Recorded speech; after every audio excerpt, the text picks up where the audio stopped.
سلام كما كأنهم زخبركم من زخبركم تختصلتي مدب قدس هيدا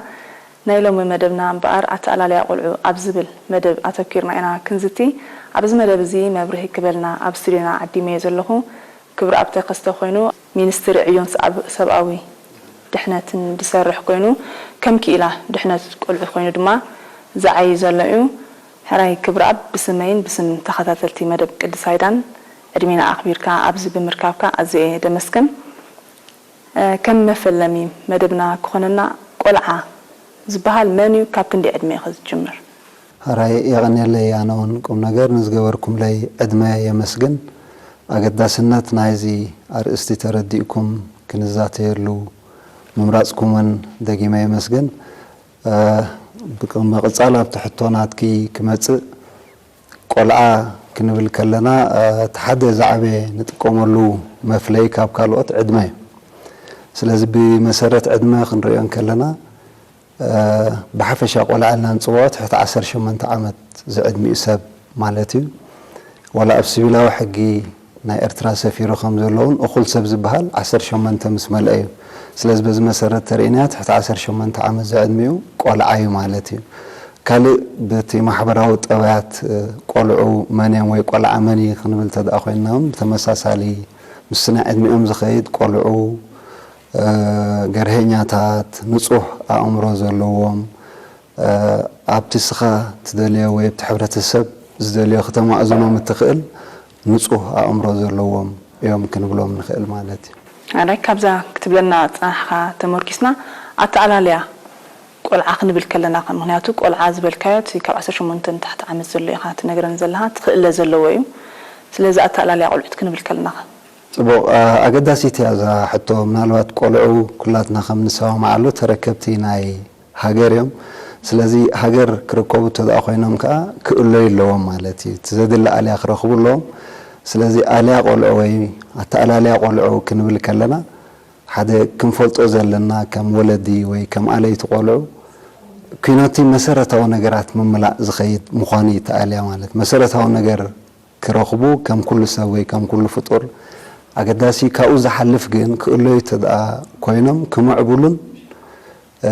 كناقحن كم زلوهم أبقى تأتيخاك خيز زلوي نزل مقبار كأنت هاي تعالى زدلي مسيرتاوي مسالات كم زلوهم فليتك حدبتن عام زملكات قدات كساتفو خقول لهم مالتي بقولس إنت تساتفنا يقولوا أزيو أقداسيو تنعام زد اللي حبريتهم كنهم كنكيل علنا نربحتهم بزقدم أجوابون كن عليهم كن كإله لنا مالتي سلز إذا تدأجرنا تي جبو علينا يتقلع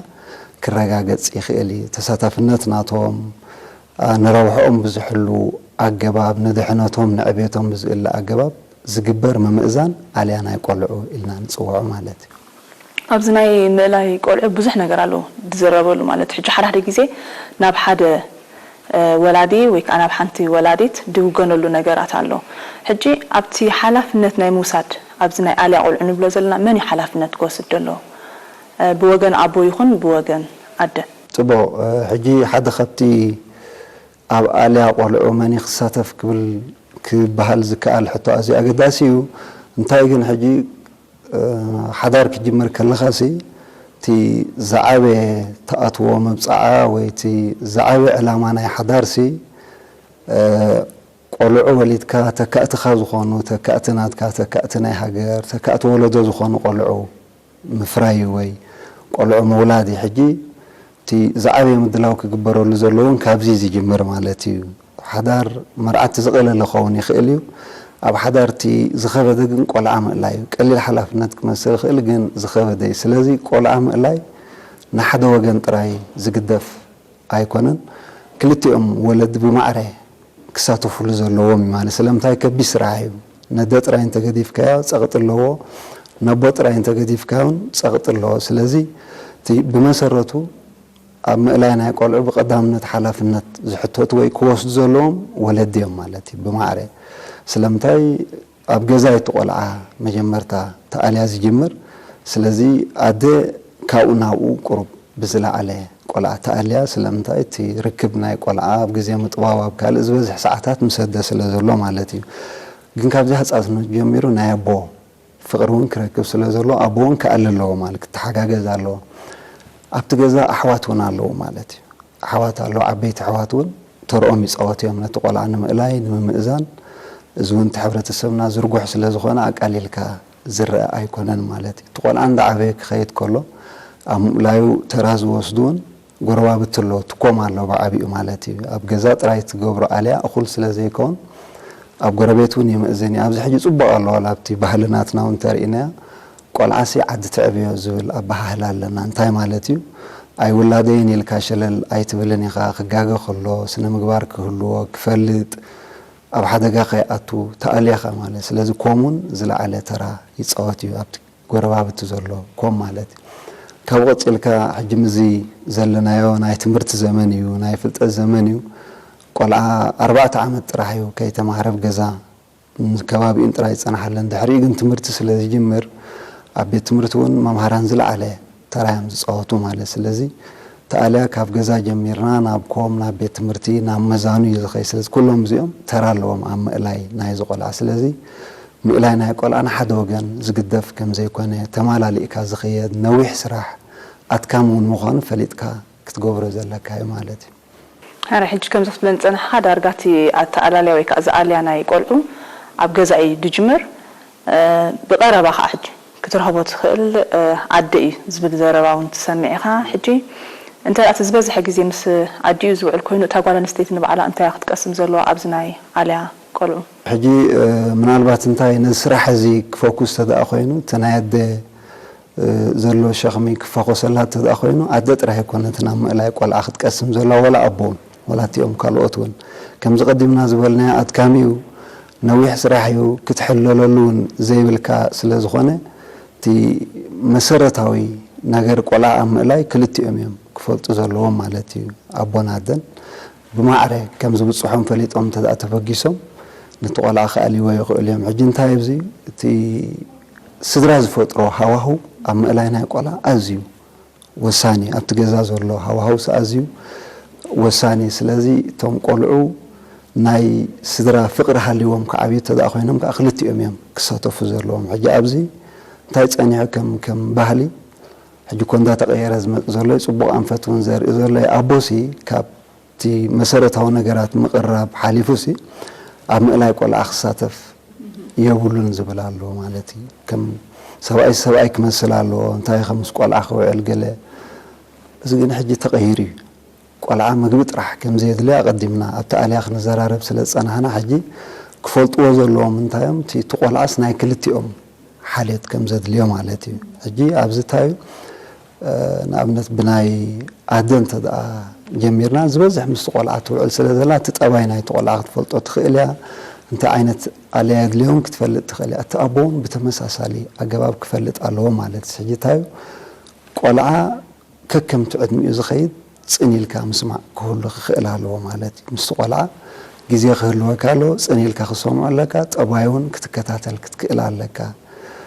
ቆልዓ ድሌታት ኣለዎ ጠባይ እውን ኣለዎ ስለዚ እዚ ቆልዓ እዚ እንታይ ዝደሊ ብኸመይ ኢኻ ትሕዞ ሓደ ዝኽፈልጥሎም ፅኒሎም ክሰምዑሎም ነዚ ክገብሩ ተኮይኖም ካልእ ቆልዓ ኣብ ዝጋገየሉ ግዜ ከዓ ብትዕግስቲ ኢንሻአላህ ሕጂ ፍጹም ኣይኮነን ቆልዓ ከምቲ ስኻ ትሓስቦ ደረጃ እውን ኣይበፅሐን ኣልያናትካ ከም ዘድልየን ተኣሚንካ ክጋገ ከሎ ንምእራሙ ክፅዕር ኣለካ ማለት እዩ ከምዚ بتداغامي كيسل كيكا كتردو اخت كلالك قال حاجه تزعابي نطب ابز كخون زلو ولدي بابنتهم كمرح زلو مالتي بابنتكم روحن بالكلنا كم اي تجبر طرح زي يكون استخغورو زلو كنريو خن كلالنا نحنا اجي قلعي غمغمي يعذبي كم زي فلط يمسلنا نمبر يردو جاء ابزتاي زي يدل مبصعون كتاتولو يبلكان مالتي حجي يذكر يقولها كم زي أخ جبر الكان تلكان زي تجبرات تدا أخوينا زي أصبح نقول قال خفت أبرئ سخ أمنتكو قدل يخيلي قال قلعة أنفتك حزل كاوي كرد أكاس لزلو أخت حباب لون يبلكان حجي إذن تايو كم زي جبر الكاي كم زي خوينيو ندابل كاتعبية تدا أهلي خاوين كأصبح نقول سون تمساس عليه كم يخيلي حجي كتحسون يبل كان قلعة وخلا الزرار أي فلت أني لك ኣብ ገዛ ከለኻ ጋሻ መፂኡ የላን በሎም ካልእ ትብሎ ተለኻ ጽባሕ ንገሱ ከም ዝኽማር ይኽእል ሕጂ ተሓቂ ክትነግሮ ኣለካ ኣብ ገዛ ከለኻ የለን በል ትብሎ ተለኻ ጽባሕ ንገሱ ተመሳሳሊ ከምኡ ክግበር ከም ዝከኣል ሕጂ ተንሓቂ ክኾና ዘለዎን ኣብቲ ሕብረተሰብ ጽባሕ ንጎም ሰኣተወ ክላበሰን ዘለዎ ጠባያት ኢኻ ንቆልዓ ክትነግሮ ዘለካ ካልእ ትዝበዝሐ ግዜ ሕጂ ኣብዚ ናይ ሕብረተሰብና ንሪኦ ከምዚ ጽቡቕ ነገር ናይ ቆልዓኻ ዘይምትብባዕ ኣሎ ቆልዓ ተበግሶ ክወስድ ስኻ ዝገበርከ ክሕግዘካ ይደሊ እንተኾነ ግን ብጽቡቕ ነገር ኣይ ትርድእን ኢኻ ግደፍ ሃባ ክተበላሽወ ኢኻ እዚ ንዓኻ ይምልከተን እዩ ኣብ ዘረባ ዓበይቲ ኣይትእትዎ ገለ እንዳበልካ ሕጂ ተበግሶ ክወስድ ከሎ ምትብባዕካ ኣዝዩ ወሳኒ ተባቢዕካ ጽባሕ ንጎ እምነት ይሕድር እዩ እዚ ቆልዓ እዚ ማለት እዩ ሓሳባቱ ፀኒልካ ተሰሚዕካ እንተዳ ኣረዲእካዮ ኣገዳስነት ከም ዘለዎ ኣብዚ ዓለም ክርዳእ ይኽእል እዩ በንጻሩ እንተዳ ብኩነኔ ብምፍርራሕ ኣነ ዝበልኩኻ ግበር ጥራይ ትብሎ ኮይንካ ግን እሱውን ጽባሕ ንጎ ከምኡ ዝመሃር ኣብዚ ዓለም እዚ ሓይሊ ተጠቒምካ ጥራይ ክትከይድ ከም ዘለካ እዩ ዝመሃር ማለት ስለዚ እንታይ እዩ እቲ ክቕሰም ዘለዎ ወላ እኳ ተኣባብያ ቆልዓ ኣብ ኩሉ ቦታ ሓደ ዓይነት እንተዘይኮነ ምስቲ ልምድን ባህልን ናትካ ብዝኸይድ ኣገባብ ግን ጽባሕ ንጎ እንታይ ዓይነት ሕብረተሰብ እዩ ዘሎ ገና ኣብቲ ሕብረተሰብ ከይተሓወሰ ከሎ ነቲ ሕብረተሰብ ብዝፈልጦ ኣገባብ ክብርታት ናይቲ ሕብረተሰብ ልምድታት ናይቲ ሕብረተሰብ ወግዕታት ናይቲ ሕብረተሰብ ስነ ምግባር ናይቲ ሕብረተሰብ ብዘርኢ ኣገባብ ክትኩስኩሶ ከም ዘለካ ክትፈልጥ ኣለካ ማለት ስለዚ ዝበዝሕ ግዜ ግን እንታይ ዝርአ ስኻ ተቆልዓ ከምዚ ሱቕ ኢሉ ጥራይ መግቢ ረኺቡ ወይ መሰረታዊ ነገር ረኺቡ ባዕሉ ክኸዶ ከም ዘለዎ ተሓስብ ተለኻ ግን ሓደ ምሳኻ እውን ምግርጫው ኣሎ ትዘድሊ ነገር ኣየፍለጥካዮን ብዛዕባ ሕብረተሰቡ እውን ኣይፈልጥን እዩ ስለዚ ኣብ ጌጋ ክወድቕ ልዑል ተኽእሎ ኣለዎ ማለት ስለዚ እንታይ እታ ምእላይ ክንብል ከልና ወይ እታ ክቐስምዎ ዘለዎም መሰረት ከትሕዙ ዘለዎም ንሶም ምዃኖም ፈሊጦም እቲ ዘድሊ ክብርታት ገና ኣብቲ ገዛ ከሎ ከስርፅሩ ኣለዎም ማለት እዩ ኣብቲ ቆልዓስ እንታይ ኢና ክንዓልን እንደሊ ዘለና ጽቡቕ ሕጂ እንታይ ኢና ኣለና እቲ ቆልዓሲ ክውለድ ከሎሲ ነቲ ሕብረተሰብ መሲሉ ኣይመፅእን እዩ ነፃ ኮይኑ ዝመፅእ እዚ ቆልዓ እዚ ሕጂ ኣብዚ ናትና ስራሕ እዩ ማለት እዩ እንታይ ኢና ክነስርፀሉ ዘለና ወይ ኣብ ሓንጎሉስ እንታይ ክመልእ ዘለዎ ዝጠቅም ድዩ ዘይጠቅም ነገር ማለት እዩ ስለዚ ኣብዚ እቲ ናትና ተራ እንታይ ይኽእለ ዘለዎ ንዝብል እቲ ቀዳማይ ከም ዝቐዲምና ዝበልና እቶም መሰረታት ናይቲ ሕብረተሰብ እዩ ክፈልጥ ዘለዎ ማለት እዩ እንታይ ዓይነት ሕብረተሰብ እዩ ዝፅበዮ ዘሎ እቶም ኣብኡ ዘለዉ ክብርታት ወግዕታት ከም ዝኣቐዲሞ ዝበልኮ ነዚኦም ክነስርፀሉ ኣለና ማለት እዩ በንጻር ናይ እዚኦም ዘለዉ ከዓ ዘይስነ ምግባራዊ ተግባራት ከዓ ከጋጥምዎ እዮም ስለ ሰብ ኮንካ ክልቲኡ እቲ ሕብረተሰብ ዘሎ ነዚኦም ከዓ ከመይ ገይሩ እዩ ከወግዶም ዘለዎ ብንእሹ ክመሃሮም ክኽእል ኣለዎ ማለት እዩ ሕጂ ኣብ ዝበዝሕ ዘይንረኽቦ እንታይ ኣወለዲ ምስ ተጋግየ ግደፍ ምባል እምበር ከሎ ገና ምስ ዕድሚኡ ክፈልጦም ዘለዎ ነገራት ክንምህሮም ክንበሃሃል ኣይንፅዕርን ኢና ሕጂ ንኩሎም ኣይኮንኩን ዝብል ዘለኹ ግን ኣብቶም ዝበዝሑ ኣብ ጌጋ ዝወድቁ ቆልዑ ተርእናዮም ኣብዚ ዘሎ እቲ ሃጓፍ ሕጂ ስኻ ክሳብ ዝጋገ ግዜ ክትፅበዮ የብልካን ልክዕ ከምዚ ኣብ ቤት ትምህርቲ ከይዱ ብመደብ ዝመሃር ኣብ ገዛ ከዓ ብመደብ ሎሚ ብዛዕባ እንታይ ኢና ክንዛረብ ሎሚ ብዛዕባ ምትሕጋዝ እንተኮይኑ ሎሚ ብዛዕባ ዓበይቲ ምኽባር እንተኮይኑ እንታይ ኢና ክንምህሮ ዘለና ብመደብ ከየጋጠመ ከሎ ኣብቲ ሓንጎሉ እንዳመላእናያ ክንከይድ ኣለና እንተዘይኮይኑ ግን ካብ ገዛ ወፂኡ እንተደኣ ምስ መዛኑ ጀሚራ ኣብ ብዙሕ ነገር ሕማቕን ክመሃር ይከኣል እዩ ኣቐዲምና ንሕና እቲ ፅቡቕ እንተዘይምሂርናዮ ኣሎ ብዙሕ ሕማቕ ነገራት ክመውፀ ይኽእል እዩ እቲ ሕማቕን ክመሃሮ ይኽእል እዩ ማለት እዩ ካብ መዛንኡ ስለዚ እቲ ፅቡቕ ነገራት ቀዲሙ መሊእ እንተደኣ ፀኒሑ ግን ከምኡ ክገብር ከሎ እዚ እኮ ስድራ ጌጋዮም ኢሎምን እዩ ከምኡ ኣይግበርን እዩ ንዓበይቲ ክተኽብር ኣለካ ክትሕግዝ ኣለካ ምፅራፍ ጌጋ እዩ ኢሉ ንሱ ኣብነት ክኸውን ይኽእል እዩ ማለት ስለዚ እኔ እንተን ከም ነጥብ እዚኣ ክንጠቕሰኒ ንደሊ ኣብ ኣተኣላለያ ቆልዑት ተራ ናይ መቕፃዕቲ ከመይ እዩ ክኸውን ዘለዎ ወይ ከዓኒ ብሓፈሻ ቆልዓስ ክቕፃዕ ኣለዎ ድዩ ክትቀፅዕ ከለኻ ብኸመይ እዩ ክቕፃዕ ዘለዎ ጽቡቕ እዛ ሕቶ ኣዝያ ኣገዳሲት እያ ስለምንታይ ኩላትናስ ኣብ መቕፃዕቲ ኢና ኣብና ሕጂ ሓንቲ ብዚኣ ክነረድኣ ወይ ክንፈልያ ዘለና ግን መቕፃዕቲ ማለት ምህራም ማለት ኣይኮነን ሕጂ ተራ ናይ መቕፃዕቲ ኣገዳሲ ምዃኑ ክንሰማማዕ ንኽእል ኢና ግን እንታይ ዓይነት መቕፃዕቲ ቆልዓ ክቕፃዕ ኣለዎ ክህረም ኣለዎ ከስምዕ የብሉን ሕጂ እዚአን እንተደኣ ፈሊናያን ክንረዳዳእ ንኽእል ኢና ብማህረምቲ ዝዕረስ ሰብ የለን ሕጂ ክቕጻዕ ክንብል ከለና ታ ማህረምቲ ታ ጸርፊ ኣውፂእና ግን ብዝተፈላለየ ኣገባብ ክብድል ከሎ ክንድቲ ዝወደሎ ኣብ ጊዜኣ ከዓ መእረምታ ብዝህብ ኣገባብ እንተደኣ ክነተግብሮ ኽኢልና ኣገዳሲ ማለት ሕጂ ብዙሕ ዓይነት መቕጻዕቲ ክህሉ ይኽእል እዩ ሓደ ክተንበርክኾ ትኽእል ኢኻ ካልኣይ ካብቲ ክትገብረሉ ዝሓሰብካ ነገራት እውን ክተውሕደሉ ትኽእል ኢኻ ንኣብነት ቀዳም ናይ ፆታ መደባት ተልዮ እንተደኣ ጌጋ ገይሩ እዛ ቀዳም እዚኣ ፆታ ደው ክተብለሉ ትኽእል ኢኻ ወይ ካልእ ዝነገርከያ ነገራት ተልዩ ክተውሕደሉ ትኽእል ኢኻ ስለዚ እታ መቕጻዕቲ ሓደ ኣብ ጊዜኣ ክትከውን ኣለዋ ከም ዝበልናያ ካልእ ከይፈለጠን ዝገበሮም ነገራት እንታይ የጋጥም እዩ ኣብ ስድራ ገለ ንኣብነት ንጎ ዝሰበራ ብኬርስ ምሸት ይቕፅዓላ እታ ፍጻሜ ንጉሃ ረሲዕዋ ኣሎ ካልኣይ ፈሊጡ ይኮነን ልክዕ ከምቲ ዓብ ሰብ ሒዝዋ ከሎ ትወድቆ ከምኡ ኣጋጢማቶ ዘላ እዛ ጉዳይ እዚኣ ሕጂ ሓደ መእረምታውን ኣይሃብካያን ክሕግዝ ኢሉ እንተበጊሱ ክኸውን ይኽእል እዩ ስለዚ እታ ዝሓሰባ ፅቡቕ ነገር ክትዓቢ ትኽእል እያ ካብታ ዝገበራ ግን ዕንወት ክወርድ ስለ ዘይብሉ ከዓ ኣብዘይ ዓቕምኻ ነገራት ኣይትሳተፍ ድሕሪ ሕጂ ከምኡ ኣይግበርን እዩ ክትብሎ ትኽእል ኢኻ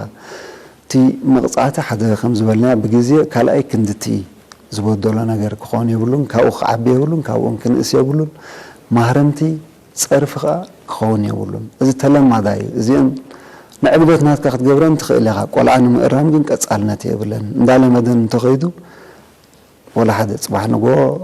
ኣብ ምጭቕጫቕ ኢኻ ክትኣቱ ካልኣይ ክትሃርም ክትብሉን ኣካላቱ ክተጉድሎ ትኽእል ኢኻ ሕጂ መቕጻዕቲ ብርግጽ ካብዘን ዝበልናያን ወፃኢ እንተደኣ ኮይነን ከገድሳ ይኽእላያን ግን ካብኡ ዝዓቢ ነገር ኣሎ ሎሚ ቆልዓ ክተማእዝነሉ ትኽእል ከም ዝቐዲምና ዝበልናያ ተኣልያ ናብኡ እዩ ዝምርኮስ ክትበሃል ኣለካ ንሓድሕትካ ምስ ውላድካ ግዜ ሂብካ ሕጂ ምስ ተጋግየ ከይኮንስ እዚ ዕድመ እዚ ንጌጋ ይዕድም እዩ ኢልካ እንተደኣ ሓሲብካ ኣብቲአን ዕድመ ክፍፀማ ዝኽእላ ጌጋታት እንታይ እየን ክኾና ዝኽእለን ክትመሮ ኣለካ ማለት እዩ ሕጂ እታ መቕጻዕቲ ትበሃል ዘላስ ብሓውሲ ማዕዳን ምኽርን ዝተደገፈት ግን ከዓ ነጊርካዮ ብተደጋጋሚ ኣረዲእካዮ ምግዳፋ እንተደኣብዩ ዝተወሰነ መልክዑ ኣብቲ መቕጻዕቲ ክእቶ ይከኣል ማለት እዩ ቅድሚ ናብታ ካልእቲ ሕቶይ ምስጋረይ ኣብዚ ግን ሓዳሕዲ ግዜ ዘደናግር ነገራት ኣሎ ነይና ኢኻ ትቐፅዕ ሕጂ ነቲ ቆልዓ ዲኻ ክትቀፅዕ ዘለካ ወላ ነቲ ባህርያት ኣዝያ ኣገዳሲት እያ ሕጂ ፅብቕቲ ሕቶ ኣዘኪርክኒ ሕጂ ኩሉ ግዜ እንታይ እዩ ጎኒ ናይ ተግሳፅ ናይ መቕጻዕቲ ብመንፅር ናቱ ከዓ ፍቕሪ ክተርእዮ ኣለካ ማለት እዩ ሕጂ ኣዝያ ኣገዳሲት እያ ነዚ ቆልዓ እዚ ኣንበርኪኽከያ ምፀናሕካ ተስኢልካ እንታይ ኢኻ ጌርካ ተረዲእካ ዶ ምስ በልከያ እወ ተረዲእኒ ኣይደግማኒ እንተልካ ሕጂ ድሕሪ እዚኣ እንታይ ሓቂፍካ እውን ክስዕሞ ኣለካ ማለት ዝወደይ ድሕሪ ሕጂ እዛ ጓለይ ከምዚ ኣይግበርን እዩ ሕጂ እዚ ንኩላትና ሕማቕ እዩ ንዓኻ ከዓ ፅቡቕ ኣይኮነን ተኸራሪኻ ክትከይድ የብልካን ቆልዓ ይሱ ሕጂ ነቲ ባህሪ እምበር ነቲ ሰብ ኣይኮንካን ክተትርፍ ደሊኻ ዘለኻ ኣነ እኮ የፍቅረከያ ይፈትወከያ እንተኾነ ግን እዚ ንዝን ባህርያትካ ኣይፈትዎምን እየ ወይ እዚኦም ባህርያት ፅቡቓት ኣይኮኑን ብዘስማዕ ኣገባብ ክትሕዞ ኣለካ ሕጂ ፅቡቕ ኣለኸ ንፀርፎ ኢና ኮነት ትቆልዓ ስዲኻ ንብሎ ስኻ ከምዚ ኢኻ ስኺ ከምዚ ኢኺ ኣየድልን እዩ ንሱ ከምኡ ይኮነን ትቆልዓ ኣገዳሲ እዩ ተደላይ እዩ ፅባሕ ንጎ ተካ እዩ እታ ባህርያት ግን ክትተባብዕ ኣይደለናያን ባህርያትካ ከምዚ እዩ እዚኣ ከምዚኣ ዝገበርከያ ሕማቕ እያ ኣይፈትዋን እየ ስነ ምግባር ኣይኮነትን ክትብሎ ኣለካ እምበር ንዑ ብዝተንክፍ ኣገባብ ሓንቲ ጸርፊ ትኹን ወይ ሓንቲ ታሽሙ ትኹን ክነምልቕ የብልናን ማለት እዩ ኣብዚ ጥንቃቐ ይሓትት እዩ ፅቡቕቲ ሕቶ ይኽእልልኪ ሕጂ ኣብዚ ምእላይ ናይ ቆልዑ ኣሸጋሪ ባህርያት ዘለዎም ቆልዑት ኣለውና ዶ እንትርአ ኣልዮም ከዓኒ እንታይ ዓይነት ነገራት ክግበር ዘለዎ ሕጂ ሓደ ግዜ ካብ ወለዲ ትሰምዖ ነገራት ኣሎ በቃ ኣነ ተሓሊልኒ ትብለካ ኣደ ኣቦኻ ንባዕሉ ዋላ ንሕና ተሓሊልናስ በቃ ገዲፍና ኢና ሕጂ ወላ ሓንቲ ንገብርኒና ዘለና ኣብ ምባል ይበፅሑ እሞኒ ሕጂ እንታይ ክግበር ዘሎ ነዚ ኣሸጋሪ ባህርያት